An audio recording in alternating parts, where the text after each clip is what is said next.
எதிர்நீச்சல் சீரியல்ல தன்னை கடத்துனது இந்த குணசேகரன் தான் அப்படின்ற விஷயத்த தர்ஷினி சீக்கிரமா கோர்ட்ல சொன்னா நல்லாயிருக்கும் அப்படின்னு நீங்களும் ஆசைப்பட்டீங்க அப்படின்னா கமெண்ட்ல சொல்லுங்க.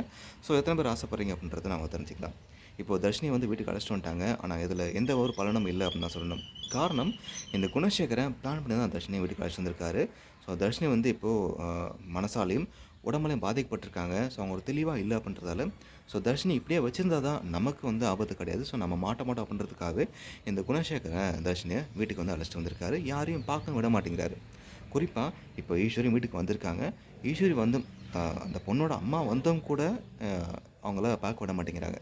காரணம், எந்த ஒரு பொண்ணா இருந்தாலும் ஸோ தன்னோட அம்மா வந்து பேசும்போது சில மாற்றம் தான் நடக்கும். ஸோ ஒரு பொண்ணு வந்து அம்மாட்ட பேசும்பொழுது, பொண்ணு அம்மான்றத விட ஒரு அம்மா அப்படின்றவங்க பேசும்பொழுது நிறைய மாற்றம் வரதுக்கு வாய்ப்பு இருக்கு.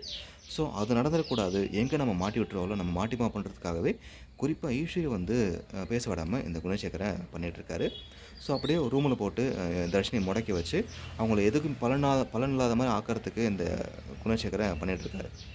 ஆனா, இதெல்லாம் எத்தன நாளைக்கு நடக்கப் போகுது அப்படின்றது தான். இப்படியே வந்து எப்படியும் இது கொண்டு போறாங்களா? இல்ல என்னைக்கு தர்ஷினிய சரியாக்கி, அ எல்லாத்துக்கும் காரணம் இந்த குணசேகரன் தான் அப்படின்றத கொண்டு வர போறாங்க அப்படின்றது தெரியல. ஆனா, என்னதான் இந்த குணசேகரன் இதெல்லாம் அப்படியே மறைச்சிடலாம், நம்ம தப்பிச்சிடலாம் அப்படின்னு நெனச்சாலும், அதுக்கெல்லாம் வாய்ப்பே கிடையாது. என்னைக்காச்சும் ஒரு நாள் இவர் மாட்ட தான் போறாரு.